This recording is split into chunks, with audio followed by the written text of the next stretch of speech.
এই পর্যায়ে আমাদের হচ্ছে 6 নম্বর ম্যাথ। 6 নম্বর ম্যাথে যেটা বলা হচ্ছে log base a log base a log base a to the power a. তো log base a log base a log base a to the power a, তার উপরে পাওয়ার এ। তো লগের সূচকের যে নিয়ম সেটা হচ্ছে যদি পাওয়ার থাকে লগের সামনে, সেই পাওয়ারটা সামনে আসে, তাহলে এ এ আর এই এ টু দি পাওয়ার এ এটা সামনে চলে আসবে, এ টু দি পাওয়ার এ। তো এখানে আমরা এই যে এই অংশটা এই অংশটা এই অংশটা সমান 1 লিখতে পারি।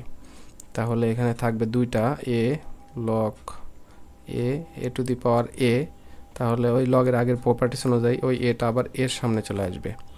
তাহলে এখান থেকে এটার মান হবে 1, এটার মান হবে 1, যেহেতু এই দুইটাই সমান, বেস আর আর্গুমেন্ট সমান হয়ে যাচ্ছে, তাহলে এগুলো হবে 1। তো এটার ফাইনাল রেজাল্ট হবে 1।